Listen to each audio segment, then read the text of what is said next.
How difficult is McLaughlin making that decision on the fourth line? Yeah, I mean, he had a real impactful game.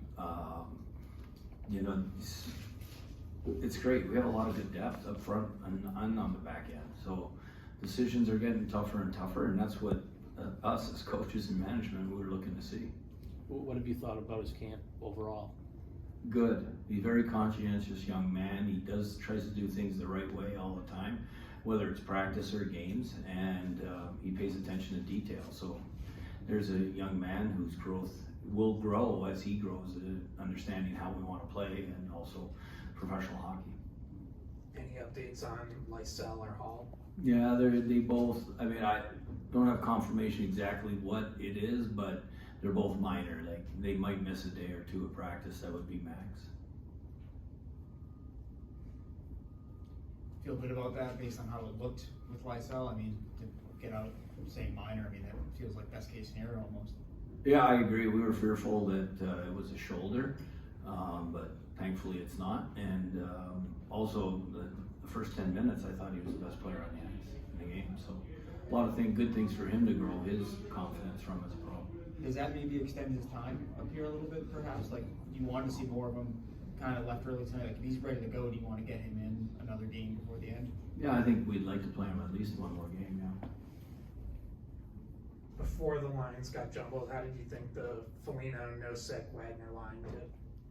Well, I thought they changed the momentum of the game with real physical shifts, especially Wags, and then Foligno got involved. I thought they made a couple of real good plays in the third period that led to a 2-on-1 where Wags crashed the backside post there. That all led to a real poised play by Foligno in the neutral zone, which he bought time, held it, put it off the wall, allowed Nose to get there for the 2-on-1. Do you think his Borals work at point on the power play? You know, I think Jacobs had a really good camp. I would say tonight was not as good as the rest of the camp for me. And Beecher got the 2 goals. Can you give an idea what you thought of his overall game?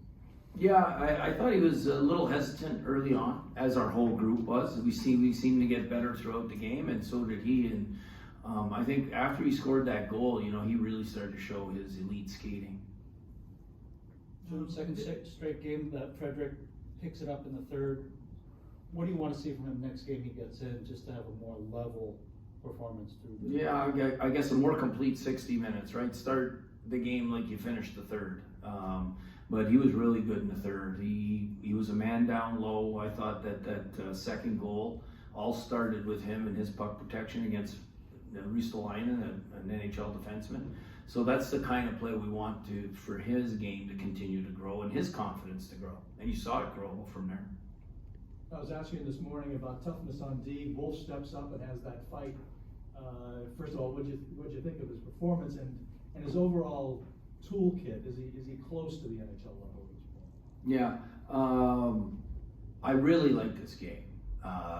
You know, the physicality in the neutral zone that led to the altercation, probably. I'm assuming that's what started it when McEwen came off the bench. But good for him. McEwen's a real tough player in this league, and he did really well. I think that gave us a lift on the bench. And then in the third period, I thought his overall game started to really grow. I think he had 1 assist or 2. I know he had 1 on the empty netter. I'm not sure on the other one in that front scramble. What does he have to refine or improve? Just quicker puck movement, you know, getting back for pucks, making faster exits. I mean, that's true for almost any defenseman, but for him, if, you know, he wants to continue to grow his game and wear a regular season uniform spoke B, I think that's the part of his game that has to grow, along with bringing that physicality that he has and mixing it up every once in a while.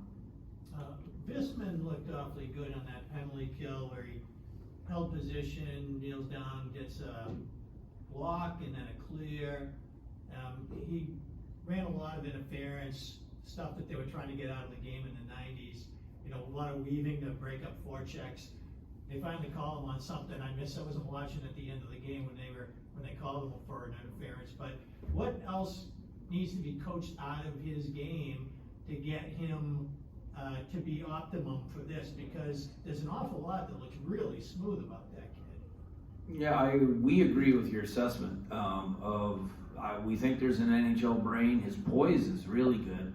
I think the thing that has to get worked out of him is the size of the rink, and everything happens a second quicker.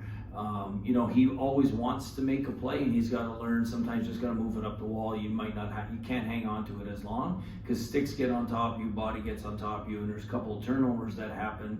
That I think as his game grows, he's just going to quickly make the quick decision to move it up the wall and see. There's no sense hanging on to it because the good things don't happen when you do in this league. Andrew, one more. What are you looking to get out of these next 2 exhibition games, and where do the cuts fall, you know, Monday, Wednesday? Cuts I'm not sure of. That's going to be Donnie's department. But as far as what we're trying to get, we're just trying to continue to get better. It's nice that we got the win. It's great that our goaltender played fantastic, you know, because I thought we weren't that good for the first 30 minutes. And then he allowed us the time to gain our legs.